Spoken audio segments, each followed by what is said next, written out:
Every time thunder cracked outside, I would hit the water pipe once because that was the only way to cover up the noise I was making and keep the guards upstairs from hearing anything. And that thick pipe right there was my only way out, my only shot at freedom. So after dozens of attempts, I finally broke through it. And the second it gave way, a rush of filthy water came pouring out, with a smell so bad it is hard to even describe. But I did not care, not even a little. I climbed straight into that disgusting pipe and kept moving forward, pushing through all of it because I had spent nearly 20 years planning this escape and I was not about to stop now. So when I finally made it out of the sewer, I did not waste a second. I ran straight for the woods, and by the next morning, when the guards were doing their head count, they realized the inmate in cell 245 was missing. Don't make me come down there, I'll thump your skull for you.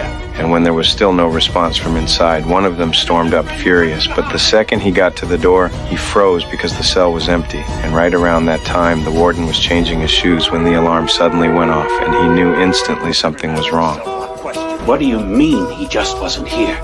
So he rushed over and started yelling at everyone, saying the guy was there during last night's count, so how could he just disappear? Then he ordered them to bring in the man's closest friend, a guy named Red. Since we were always together, he figured I must have told him something before I left.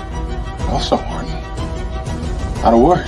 And when he heard that Red knew nothing, he got even more furious, saying that in all the years this prison had been standing, nothing like this had ever happened. So in anger, he grabbed a rock and threw it at the poster on the wall. But instead of a normal sound, it echoed in a strange way. And when he walked closer, he saw the rock had gone right through it, punching a small hole. That is when it hit him. He reached in and tore the poster down, and behind it was a massive tunnel leading straight outside. Everyone just stood there stunned, wondering when I could have possibly dug something like that. Then the guards brought in dogs and launched a full search, but after a whole day, all they found was a tiny, worn-down hammer and an old prison uniform, and even then, they could not believe that I had done all this alone with nothing but that small hammer. But the truth is, it all started when I was just trying to carve my name into the wall and realized how easily the surface chipped away, and since I had always been into geology, I immediately understood why. The prison had not been maintained in years, and the concrete had weakened badly over time, and right then I knew this was my chance, so from that day on, every time I got the opportunity, I chipped away at the wall using the poster as cover, and the dust I knocked loose I would slowly shake out of my pants when no one was watching. And that hammer, I had Red get it for me. He had been inside for 20 years and knew how to get almost anything, except the guards' keys.